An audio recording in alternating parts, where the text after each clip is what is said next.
저는 50대 초반의 여성이에요. 요즘 말하는 흙수저 집안에서 자라서 중학교 때부터 동네 세탁소에서 세탁 배달로 아르바이트를 하며 학교를 다녔어요. 그러지 않으면 참고서나 볼펜 살 돈도 없었거든요. 부모님은 두 분 다 중학교밖에 나오지 않았고 정말 하루 벌어서 하루 먹고 살기 바쁘신 분들이었어요. 그래서 저는 아르바이트를 하면서도 악착같이 공부를 열심히 했죠. 그것만이 제 살 길이라고 생각했거든요. 덕분에 저는 좋은 성적으로 서울에 있는 대학에 들어갈 수 있었고 4년 내내 장학금을 놓치지 않았어요. 영어 수학 과외로 돈도 벌었고요. 그걸로 집에 생활비도 보태고 제 용돈도 썼죠. 명절 때 집에 내려가면 엄마는 그런 제게 늘 미안해 하셨어요. 너처럼 똑똑한 애가 부모를 잘못 만나서 고생하는구나. 요즘은 미국이나 캐나다로 어학연수도 많이 간다는데 수연이 너라면 가서 충분히 잘할 수 있을 텐데 정말 미안하다. 아니야, 괜찮아. 해외로 어학 공부하러 가는 거 그거 진짜 돈 많은 애들만 가는 거야. 라며 제가 오히려 위로를 해드렸죠. 저희 부모님도 집안 형편 때문에 공부를 못했던 거지 공부를 좋아하셨어요. 제가 공부를 잘하게 된 건 먹고 사느라 바쁜 와중에도 틈틈이 책을 보시는 부모님을 보고 자랐기 때문이었죠. 그런 부모님이었기 때문에 정말 불만이 없었어요. 오히려 하고 싶은 공부를 못한 부모님이 안타까웠죠. 그래도 저는 대학도 갔으니까요. 부모님이 미안해하지 않도록 영어 공부도 더 열심히 했고 학교를 졸업하자마자 취업도 바로 했어요. 저는 엄마한테 전화를 해서 엄마, 이제 좀 쉬어. 내가 생활비 넉넉히 보내줄 수 있어. 그런 소리 마. 너도 너 쓰고 싶은 거 쓰면서 살아봐야지. 저금도 하고 사람은 항상 주머니에 여윳돈이 있어야 되는 거야. 라며 한사코 말리셨어요. 결국 저는 원래 보내드리기로 했던 생활비 절반만 보내기로 했죠. 부모님도 더 이상 제 고집을 꺾지 못하셨어요. 엄마는 틈만 나면 제게 수연아, 주변에 괜찮은 남자 없는지 잘 봐라. 좋은 사람 있으면 얼른 결혼해야지. 라며 제가 안정적인 생활을 하기를 바라셨어요. 그런 엄마 마음을 모르는 건 아니었지만 저는 좀 더 제가 하고 싶은 일을 마음껏 할 수 있는 시간을 갖고 싶었어요. 그래서 늘 찾고 있다고 대충 대답만 하고 피했죠. 한 번은 엄마가 친척에게 부탁을 해서 제 선자리를 알아보셨더라고요. 엄마는 왜 나한테 물어보지도 않고 그런 걸 해? 나 안 나갈 거야. 그러니까 엄마가 알아서 해. 너 그 자리에 안 나가면 내가 숙모 얼굴을 어떻게 보니? 네가 맨날 좋은 사람 만날 거라고 하면서 소식이 없으니까 엄마가 이렇게 나서는 거잖아. 가서 시간만 때우기라도 해. 결국 저는 어쩔 수 없이 선을 보러 나갔고 거기서 전 남편을 만나게 됐어요. 그 사람도 등 떠밀려서 억지로 나왔다고 하더라고요. 이왕 둘 다 휴일 버리는 거 영화라도 보고 헤어질까요? 라는 그 사람 말에 저도 좋다고 했어요. 저와 그 사람은 영화를 보고 나서 저녁까지 먹게 됐고 얘기를 하다 보니 생각보다 잘 맞는 것 같았어요. 남자는 이공계 연구소에서 일을 한다고 했는데 지적이고 차분한 점이 마음에 들었어요. 어쩌다 보니 저희는 띄엄띄엄 주말에 만나게 됐고 그러다가 사귀게 됐고 결혼 얘기까지 나왔어요. 엄마는 뛸 듯이 기뻐하시며 선보러 안 나간다고 할 때는 네가 결혼에 전혀 관심이 없는 줄 알았는데 정말 잘됐다. 라고 제 등을 두드려 주셨어요. 저도 결혼까지 가게 될 줄 몰랐지만 이런 게 운명이라는 건가 보다 생각했어요. 시어머니는 처음 인사를 하러 갔을 때부터 저를 탐탁치 않게 여기셨어요. 니들은 결혼이 니네 둘만 하는 거라고 생각하지만 결혼이라는 건 집안과 집안이 연결되는 거야. 사람 하나 똑똑한 것만 본다고 될 일이 아닌데. 라며 은근히 저희 엄마 아빠를 깔아내렸죠. 당시에 저는 시어머니 불평이나 집안 문제 같은 건 다 이전 세대나 신경 쓰던 거고 나 하나만 잘 살면 된다고 생각했어요. 그래서 별일 아니려니 하고 넘겼어요. 하지만 결혼해보니 쉽게 넘어갈 수 있는 문제가 아니었어요. 주말마다 시댁에서 불러서 일을 시키니 제대로 쉴 수 있는 날이 없었어요. 주중에 계속 회사에서 일하고 주말에도 일을 하는 거나 마찬가지였으니까요. 저는 시어머니한테 매주 시댁에 오는 게 부담스럽다고 말씀드렸어요. 너는 어떻게 시댁에 못 오겠다는 소리를 그렇게 당당하게 하니? 이래서 집안이 중요한 건데 집에 어머니가 붙어 앉아서 가르치질 못했으니 이 지경이지.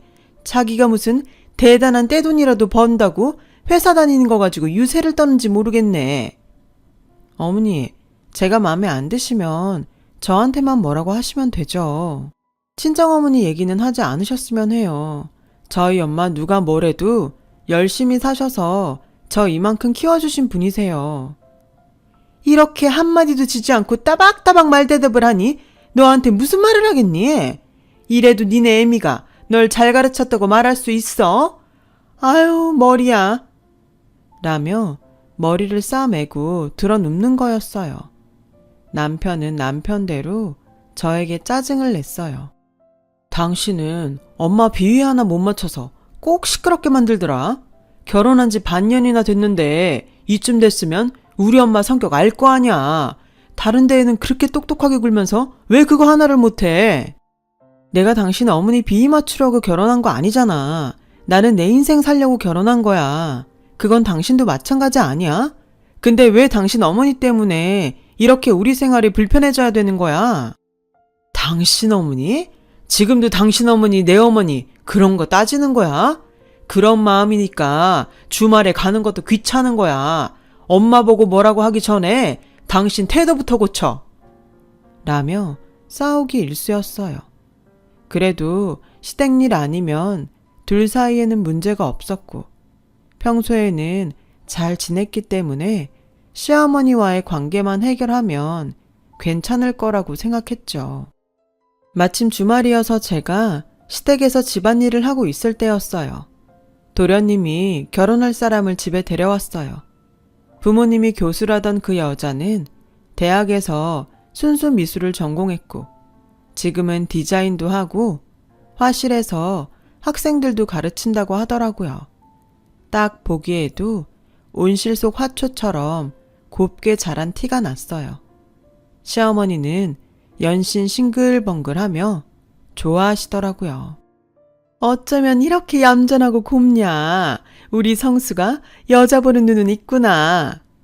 라며 도련님과 셋이 앉아서 웃음꽃을 피우더군요.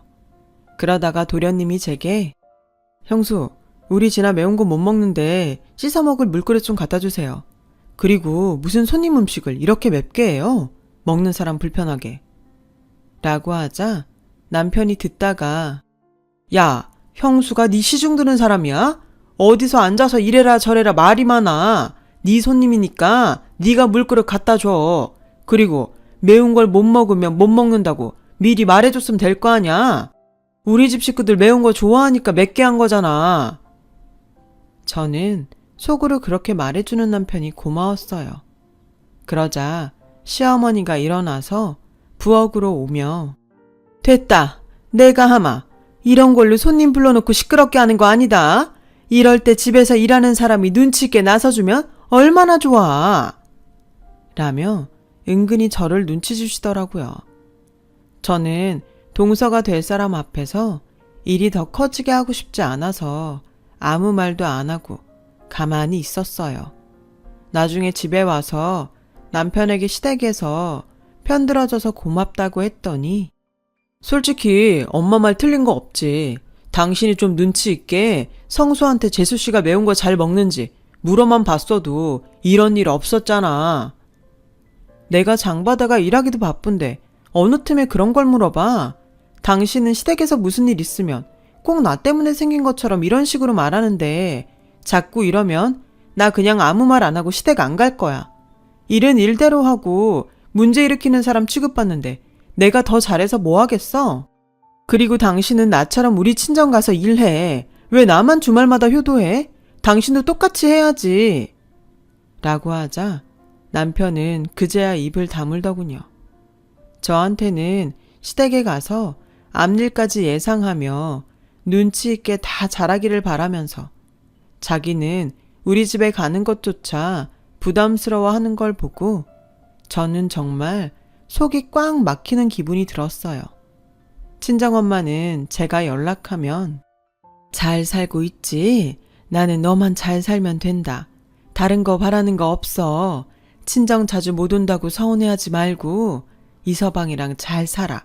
그러면 돼. 라고 하시니 시댁 일도 남편과의 갈등도 얘기할 수 없었어요. 지금까지 힘들게 살아오신 친정 부모님한테 제 문제로 걱정 끼치고 싶지 않기도 했고요. 모든 건 저 혼자 풀어나가야 할 숙제였어요. 도련님이 결혼하고 동서가 들어오긴 했어도 제가 시댁에 가는 시간이 줄어들지는 않았어요. 걔는 몸도 약하고 창조적인 일을 해야 하는 애잖니. 그런 일을 하는 애들은 충분히 쉬어줘야 다음 일을 할 수 있다고 하더라. 네가 형님이 돼서 그런 걸 이해해줘야 어른이지. 안 그래? 라는 시어머니 말에 억울하기도 한데 무슨 말을 해야 할지 모르겠더라고요. 그러다가 저와 동서가 비슷한 시기에 임신을 하게 됐어요. 저는 이때만큼은 제가 쉴 시간이 필요하다고 생각했어요. 어머니, 제가 입덧이 심해서 음식을 잘 먹지 못하다 보니까 체력이 많이 떨어졌어요. 병원에서도 안정을 취하라고 했고요. 제가 창조적인 일을 하는 사람은 아니지만 매주 시댁에 오는 건 무리일 것 같아요. 네가 그런 말 할 줄 알았다. 너는 내가 네 사정 몰라준다고 생각하는 모양인데 나 그런 사람 아니다. 안 그래도 좀 쉬라고 하려고 했어. 앞으로는 한 주 걸러서 와라. 아니요, 어머니. 저 당분간은 주말에는 친정 가서 쉬었으면 해요.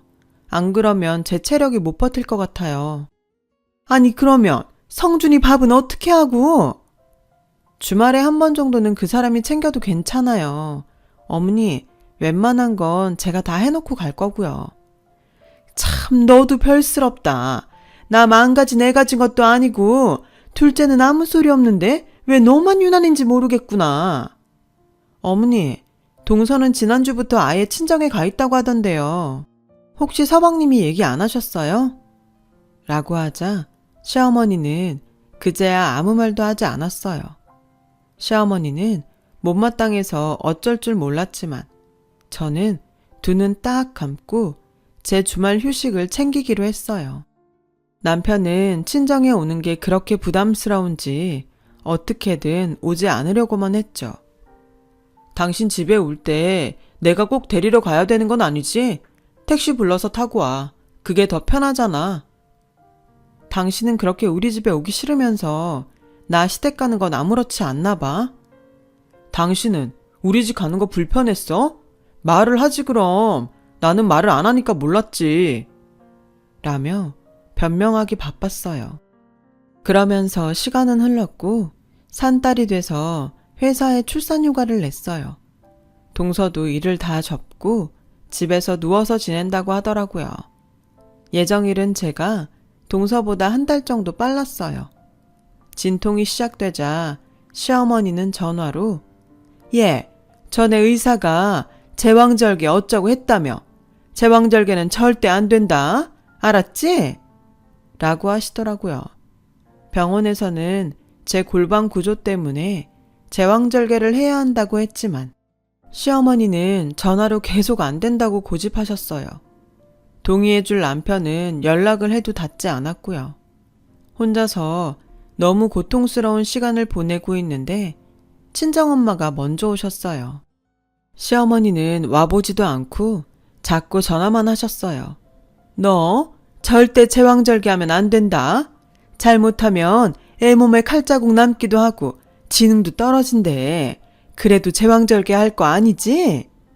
라고 하셨고 친정엄마는 병원에서 제왕절개 하라고 하면 해야 될 것 같은데요. 안싸둔 정말 순진하시네요. 그거 다 병원이 돈 벌려고 하는 거예요. 무조건 의사 말 듣는다고 되는 게 아니라고요. 근데 사부인은 언제쯤 오시나요? 왜 계속 전화만 하시고 와보지 않으시는 건데요? 라고 하자 시어머니는 그제야 얼마부리며 전화를 끊고 안 하더라고요. 저는 결국 17시간 진통을 하다가 안 돼서 의사가 친정엄마와 늦게 온 남편한테 화를 내며 수술해야 된다고 해서 수술을 받고 아들을 낳았어요.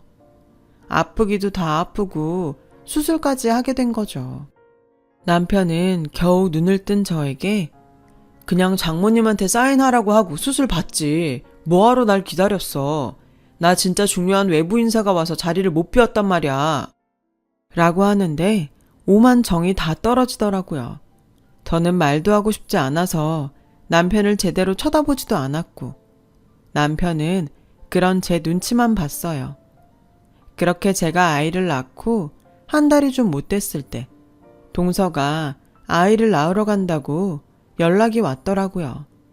저는 알겠다고만 하고 아이를 돌보느라 정신이 없었어요. 그랬더니 다음날 시어머니가 전화로 네 동서 아들 낳았다. 네가 미역국 좀 끓여서 가져와라. 어머니, 그건 동서 친정에서 하겠죠. 저 아직 저먹을 것도 제대로 못하는데요. 그래도 우리도 성의를 보인다는 걸 사돈댁에서 알면 좋잖아. 그걸 제가 왜 하는데요? 어머니는 그래서 저 지호 낳을 때 미역국 끓여서 오셨어요? 아니잖아요. 저희 집에는 성의 안 보이셔도 되나 봐요. 얘가 어따 대고 성질이야. 하기 싫으면 안 하면 될 것이지. 아주 아들 낳았다고 눈에 뵈는 게 없나. 얘, 네 동서도 아들 낳았어. 너만 낳은 거 아니야. 라고 말도 안 되는 소리를 하길래 그냥 전화를 끊었어요. 그리고 남편이 퇴근해서 정말 기가 막힌 말을 했어요. 재수 씨도 제왕절개 했는데 깨어나서 그렇게 힘들어한다네. 몸이 약한 사람이라 다들 걱정이 많아. 그 제왕절개 어머니가 해도 된다고 하셨어? 뭐 별말 없었나 보던데 성수가 제왕절개 할 거라고 하니까 알아서 하라고 했대. 저는 온갖 서름이 밀려와서 눈물이 터져서 당신도 그렇고 어머니도 정말 너무하네. 나는 의사가 제왕절개 그렇게 해야 된다고 하는데도 못하게 하고 당신도 내가 아이 낳고 몸이 어떤지 묻지도 않더니 아주 동서한테는 걱정까지 하고 제왕절개도 하고 싶은 대로 하라고 하고 어떻게 이렇게까지 차별할 수가 있어. 우리 집이 동서네보다 못한 게 내가 이런 대접을 받을 일이야? 라고 쏟아내니 남편은 놀라서 아니 당신은 평소에도 몸이 건강했잖아. 그러니까 아무 말 안 했던 거지. 당신 내 남편이야. 내 남편이면 내가 건강해도 아이 낳고 괜찮은지 물어봐야 맞는 거 아니야? 어떻게 자기가 연구소에서 바빴다는 핑계만 대고 왜 엄마 사인 받고 수술 안 받았냐고 그런 말을 할 수가 있어? 아니, 그게 기분 나빴으면 그때 얘기를 하지. 지금까지 꽁하고 있었어? 당신은 이러니까 안 되는 거야. 저희는 그날 크게 싸웠고 저는 이혼을 결심하게 됐어요. 그리고 그 다음 주 시댁에 갔을 때 동서는 현관에서부터 부축해서 거실 소파에 앉히고 저는 부엌에서 음식하고 시중 들라길래 조용히 아이를 안고 나와서 집에 와 짐을 싸서 친정으로 갔죠. 제가 이혼 서류를 보내자 시어머니는 제가 먼저 나갔다며 절대 위자료를 줄 수 없다고 길길이 날뛰었어요. 저도 치사하고 더럽다는 생각에 마음대로 하라고 했어요. 친정엄마는 속상해하시며 네가 아무 말 없다고 잘 살겠거니 하고 내가 너무 무심했다. 그런 말 마, 엄마. 엄마는 나한테 할 만큼 했어. 저는 아이의 앞날을 위해서라도 더 번듯한 직업을 찾아야겠다고 생각했어요. 당시에는 회사에서 출산하고 이혼한 여성들을 곱지 않게 봐서 제가 얼마나 더 다닐 수 있을지 감이 안 오더라고요. 저는 회사를 다니면서 정말 악착같이 변리사 공부를 했습니다. 엄마의 도움도 컸죠. 그래서 그 다음 해에 시험에 합격할 수 있었어요. 몇 년 정도 중형 변리사 사무소에서 일을 했고 거기서 대형 변리사 사무소로 옮겨가게 됐어요. 제가 디자인 전문을 맡았었는데 대형 사무소 쪽에서 그런 사람을 원한다며 저를 스카우트한 거였죠. 그 사이 아이는 커서 초등학생이 됐어요. 그 무렵 같은 변리사인 남자와 사귀게 되었고 그 사람과 재혼도 하게 됐어요. 다시는 결혼 안 한다며 이를 갈았었는데 그 사람도 이혼을 해서 서로의 처지를 잘 이해했었거든요. 같은 일을 하다 보니 말도 잘 통했고요. 아들도 남편을 잘 따랐어요. 남편은 아이가 없어서 그런지 아들을 굉장히 예뻐했어요. 그렇게 지내던 어느 날 느닷없이 전화 한 통을 받았어요. 전 남편이었어요. 당신 변리사 됐다며? 우리 연구소 특허 문제가 생겨서 그러는데 당신이 좀 봐줬으면 해. 아무래도 모르는 사람보다는 아는 사람이 낫잖아. 아는 사람? 모르는 사람보다 못한 아는 사람도 있는 거예요. 나한테 전화할 생각을 다 하다니 참 대단하네요. 그리고 반말하지 마세요. 라고 전화를 끊었어요. 그런데 다음 날에는 저희 사무소까지 찾아왔더라고요. 어제 반말한 게 기분 나빴다면 미안하게 생각합니다. 어쨌든 이건 일이니까 봐줬으면 하는데 당신도 실적 쌓는 거고 서로 좋은 거 아니에요. 연구소 쪽 문제면 기술 특허인 것 같은데 저는 디자인 전문이라서요. 그리고 그쪽 아니어도 제 실적은 아무 문제 없어요. 라는데 남편이 들어와서 여보, 점심 먹으러 가자. 아직 일하고 있어? 라고 하자 전 남편은 저와 남편을 번갈아 보더니 어떻게 이런 사람하고 결혼을 했네? 라는 거였어요. 그러자 듣고 있던 남편은 아, 그쪽이 우리 와이프 전 남편인가 보네요. 우리 집사람이 어디가 어때서요? 저랑 결혼 못할 사람입니까? 라고 하자 그 사람은 당황해서 얼머부리고 사무실을 나갔어요. 그렇게 며칠이 지났는데 집 근처에 시어머니가 와 있더라고요. 저를 보더니 얘, 너 신수가 훤해졌구나. 이제야 네 팔자가 펴나보다. 라며 친한 척을 하더군요. 어떻게 여기까지 오셨는지 모르지만 바쁘니까 비켜주세요. 라고 하자 전 시어머니는 저를 붙잡고 얘, 그러지 말고 우리 성준이 좀 살려줘. 니네 회사가 이쪽에서 제일 크다며. 그럼 너 아니어도 특허 문제 잘하는 사람들 있을 거 아니야. 성준이가 남의 기술 베꼈다고 누명 쓰게 생겼어. 그러면 정식으로 상담 요청하세요. 이렇게 무작정 집까지 찾아와서 이러시면 안 되죠. 그래도 네가 아는 사람이라 찾아온 건데 예정을 생각하면 이렇게 매몰차게 구는 건 아니지 않니? 성준이가 네가 변했다고 하더니 좀 잘 나간다고 안면 몰수하는구나. 지금 말 다 했어요? 예정이요? 변했다고요? 그럼요. 변했죠. 제가 언제까지 댁 부엌에서 일이나 하던 사람으로 있을 것 같았어요? 당신 같은 사람들한테 무시당하지 않으려고 더 열심히 살았어요. 집에서 배운 게 없다느니 유세를 떤다느니 별말을 다 해놓고 이제 와서는 날 이상한 사람 만들어요? 이봐요 할머니, 인생 그렇게 살지 마세요. 당신 아들이 뭐가 얼마나 어려운지 모르겠지만 그런 문제는 댁들끼리 알아서 해결하라고요. 당신 잘난 둘째 며느리 있잖아요. 그 사돈댁에다 부탁해 보던지요. 라는데 엄마가 아들 손을 잡고 오시더라고요. 제가 금방 들어간다고 했는데 안 오니까 나오신 것 같았어요. 엄마는 시어머니를 보더니 안색이 변했어요. 시어머니는 뻔뻔하게 안사돈 잘 지내셨어요? 아유, 우리 지호도 정말 많이 컸네.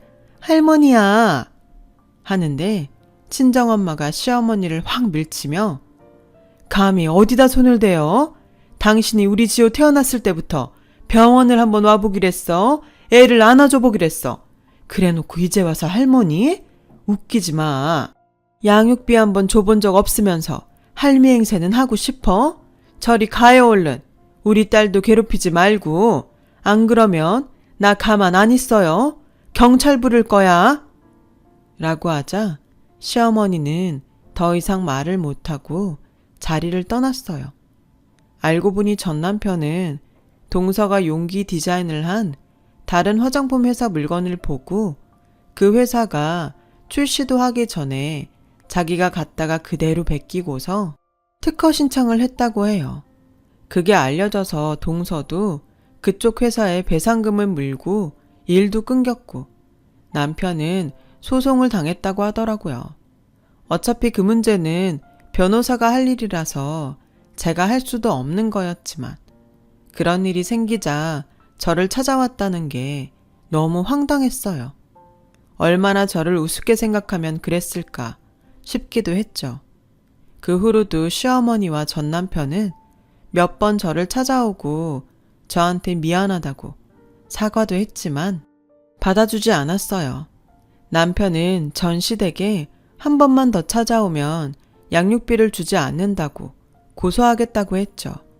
그랬더니 더는 연락도 안 하고 찾아오지도 않더라고요. 그 사람들이 돈 준다고 해도 받을 생각 없었어요. 그런 돈으로 우리 아들 키우고 싶지 않았거든요. 그 후 저는 지금 남편과의 사이에서 늦둥이 딸을 두게 됐고 아이들과 친정 부모님과 함께 행복하게 잘 살고 있답니다. 제 사연을 들어주셔서 정말 감사하고요. 모든 분들께 좋은 일만 있길 바랄게요. 항상 건강하시고요. 여러분, 사연 댓글에 응원과 현명한 조언 부탁드려요. 좋아요와 구독은 저에게 큰 힘이 됩니다. 오늘도 좋은 일 가득하세요.